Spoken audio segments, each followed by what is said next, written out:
Ողջույն սիրելիներս, ուրախ եմ ձեզ տեսնել հայկական խոհանոց ալիքում։ Այսօր պատրաստում ենք շատ համեղ, թեթև լավաշով ռուլետ, որը հիանալի է տոնական սեղանի համար։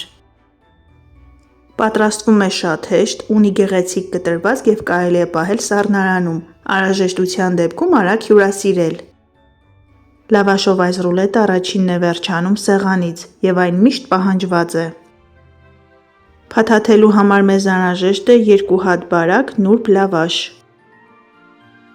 Լավաշի ծայրերը կտրում և հավասարեցնում ենք, որպեսզի ռուլետի մեջ կոշթատվածներ չլինեն։ 300 գրամ հավի կրծքամիսը տապակում ենք քիչ բուսայուղի մեջ, վերջում ավելացնում ենք մի փոքր աղ և սև պղպեղ, ըստ ճաշակի։ Հավի կրծքամիսը տապակելու փոխարեն կարող եք խաշել կամ վերցնել միանգամից ապխտած տարբերակը, 3 ձևով էլ շատ համեղ է ստացվում։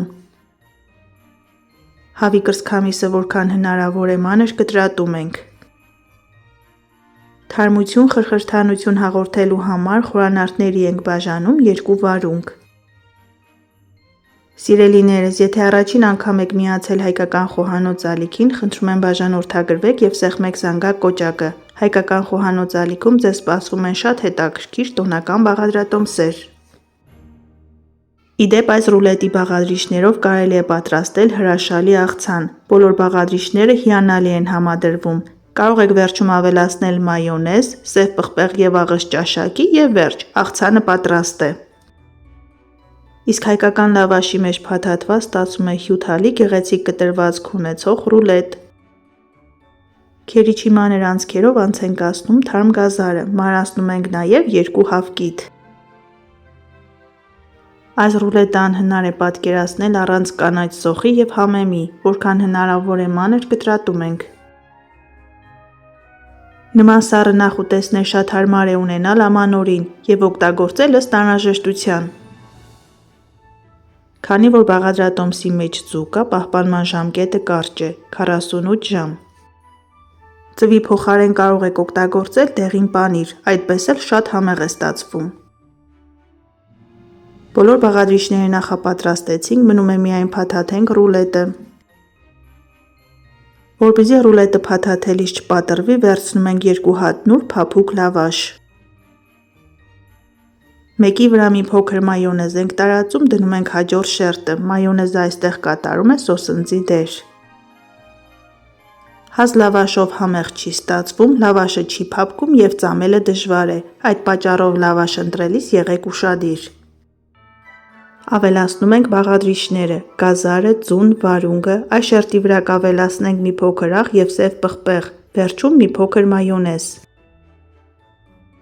Մայոնեզ օգտագործում ենք քիչ քանակությամբ, շատի դեպքում լավաշի շերտերը փափկում են և հնարավոր չի լինում ռուլետի կտորը ձեռքով վերցնել։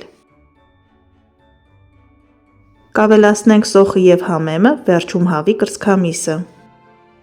Բաղադրիչները ավելացնելիս լավաշի ծայրերից 2-ից 3 սմ թողնում ենք, որպեսզի փաթաթելիս հեշտ լինի։ Մսի շերտի վրա մայոնեզ ենք տարածում և որքան հնարավոր է սեղմելով փաթաթում ենք ռուլետը։ Բաղադրիչները շատ չենք վերցնում, որպեսզի ռուլետը հաստ չստացվի և համտեսելիս հարմար լինի։ Սիրելիներս, այս բաղադրատոմսով լավաշով ռուլետ պատրաստելուց հետո խնդրում եմ մեկնաբանությունների բաժնում կիսվեք ձեր կարծիքներով, թե արդյոք հավանեցիք պատրաստման այս տարբերակը։ Որպեսզի համերը միախառնվեն, ռուլետը ծածկում ենք սննդային թաղանթով և դնում ենք սառնարան, թողնում ենք առնվազն 1 ժամ, այնուհետև կտրում ենք։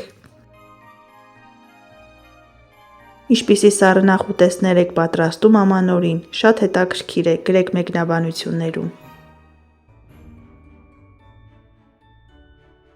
Այս գործում ամենադժվարը 1 ժամ սպասելն է։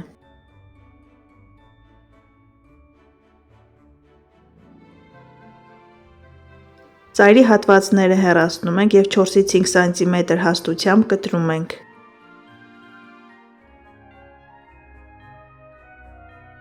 Ահա տեսեք ինչ գեղեցիկ կտրվածք ունի, իսկ թե որքան համեղ է կիմանաք երբ պատրաստեք ինքներդ։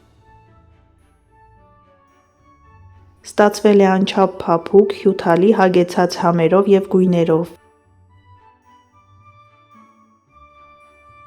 Դե ինչ սիրելիներս, այսօր էլ լավաշով տոնական ռուլետի նման հրաշալի բաղադրատոմս։ Դուք էլ փորձեք պատրաստել այս տարբերակով, սնվեք առողջ և եղեք օրհնված։ Ցտեսություն, կհանդիպենք հաջորդ տեսանյութերում։